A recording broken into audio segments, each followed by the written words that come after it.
It's easy to think the world's next great tech companies will come from Silicon Valley, New York, or Toronto. But innovators from around the world beg to differ, and I'm out to discover who they are and where they're from. From Addis to Jakarta, from Dakar to Bogota, I'm Dan Herman, and this is their world, our future. In a world that'll soon host over 9 billion of us, figuring out how to feed everyone is one of our greatest collective challenges. And while solutions are being created everywhere, some of the most interesting are coming out of sub-Saharan Africa. And this makes sense given the region faces one of the biggest challenges. How do you turn largely subsistence and informal farming practices into something that can feed a continent that could host over 2.5 billion people by 2050? Making this happen is exactly what Desmond Koney, CEO of Complete Farmer, is out to do. Headquartered in Accra, Ghana, he's aiming to revolutionize farming on the continent by arming farmers with the information, resources, and capital they need. Desmond Koney, co-founder and CEO of Complete Farmer, headquartered in Accra, Ghana. Thanks for joining today. How are you? Thank you very much for having me. I'm doing great.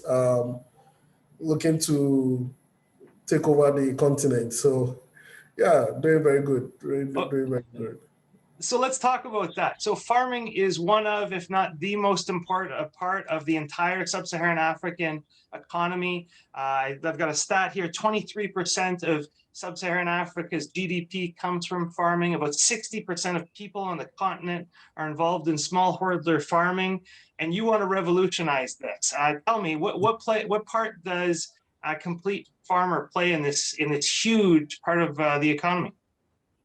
So yeah, farming is really huge in Africa, but when you take the various components of the agricultural value chain, it's very fragmented, and segmented as well. So things happen in separate silos. There is the production bits, so you have food producers in their own silo, and they have no clue what's going on in the international markets. And this creates like a lot of room for middlemen to take advantage of farmers. So basically what Complete Farmer is doing is to disrupt that agricultural value chain. And the way we do that is to digitize the process for key stakeholders on the value chain. These key stakeholders are the farmer and then the consumer of the product. So we are making it very easy for farmers on the continent to really grow food to meet global demands and global specifications as well. So basically, we've come up with a unique framework where you can think of it like KFC or McDonald's, having specific recipes that make the chicken taste the same way everywhere in the world. So what we are doing with farmers is we are developing data-driven protocols. Our agronomists collect a lot of data, and these protocols are basically like a function. Depending on your soil type, the weather, you may have to do things differently. Once we have that data and those insights, we are then able to kind of translate it in a form that is consumable by farmers. And we give these protocols to these farmers to make sure that they are producing something consistent to what the buyer wants. In our process, we make sure we have the buyer first. We have the specifications of the buyer. And so we try to help these farmers with these protocols to make sure that the way they are growing their crops or the ingredients they give to the crops meets the buyer demand. The main idea is how do we build a farming system in Africa, which is very precise and efficient, just as you would have a factory. It's with that same methodology that we want to bring into farming and kind of build a framework to making sure that Africa is able to feed the world. It's an amazing story and a huge problem to solve. Why did you choose to solve that one? I think I grew up, like all my life, I grew up trying to avoid agriculture, and which is why I went into engineering in the first place. Because my dad was a smallholder farmer as well. I saw his fortunes, and it wasn't an easy life to live. So for me, it was something that I really didn't see myself getting into. But then my dad passed away. When he passed away, I inherited his farm, and within like a year or two, that farm just failed.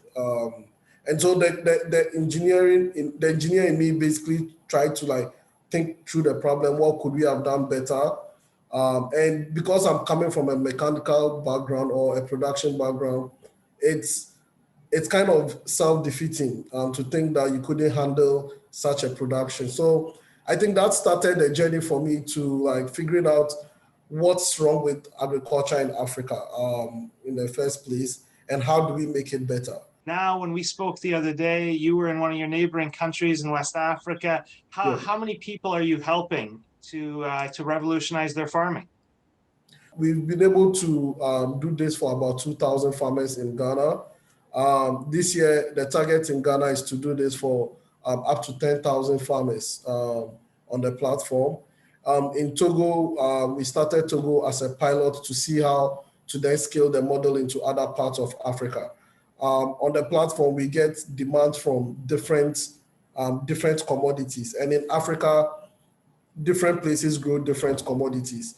So we are looking to start working with farmers in all these geographies, onboard them onto the platform to be able to scale the production on the platforms. No, for sure. It's and totally makes sense given the role of agriculture and the fact that you can bring, as you said, your manufacturing background to solve this problem.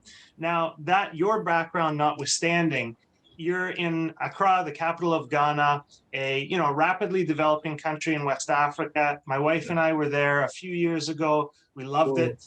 We absolutely loved it. We actually went to your hometown. We were in Kumasi. Spent some time across the country, but it's not the place you would think of for technology.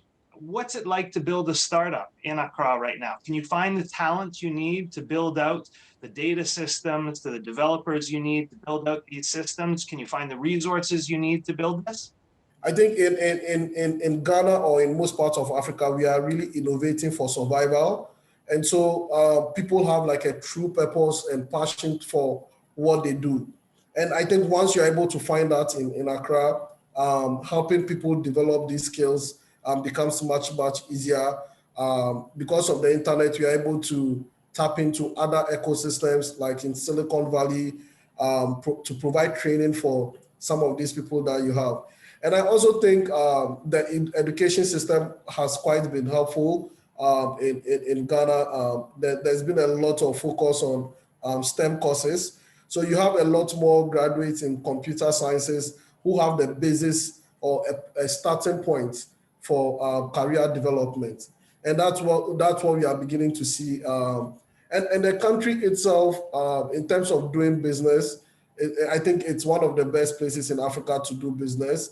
There are a lot of government incentives. For instance, as an agriculture company in Accra, I do not have to pay corporate tax for the next 5 years. So that kind of incentivizes people to then venture into entrepreneurship in itself.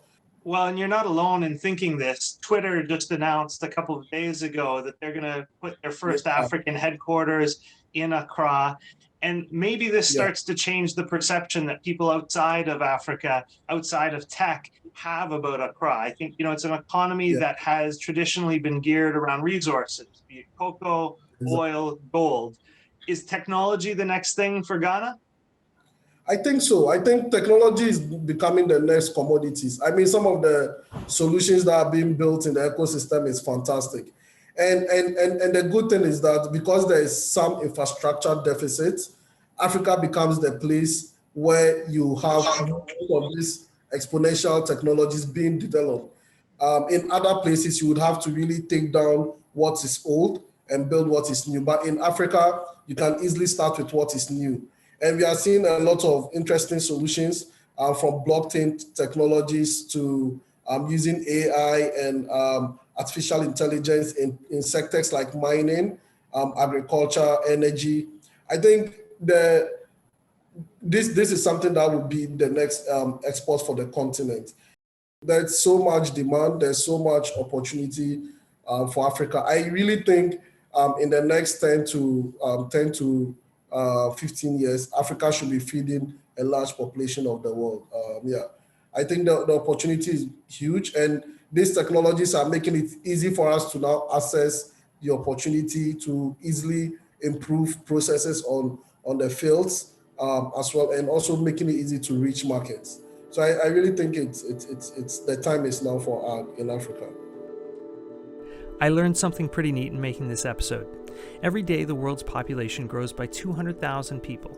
That's 200,000 new mouths to feed, most of them in developing and emerging economies in Africa and Asia. Finding ways to ensure they have food to eat and that the people who grow it can make a living in the process has to rank up at the top of our existential priority list. And so while fintech, scooter, and e-commerce startups get way more attention, agtech companies like Complete Farmers are the ones that we should probably be spending far more time paying attention to and wherever possible putting our dollars and support behind. Hey, that's it for today, folks. Thanks again for joining. Do me a favor and press the like button on this video, and I'll see you next time for more of Their World, Our Future.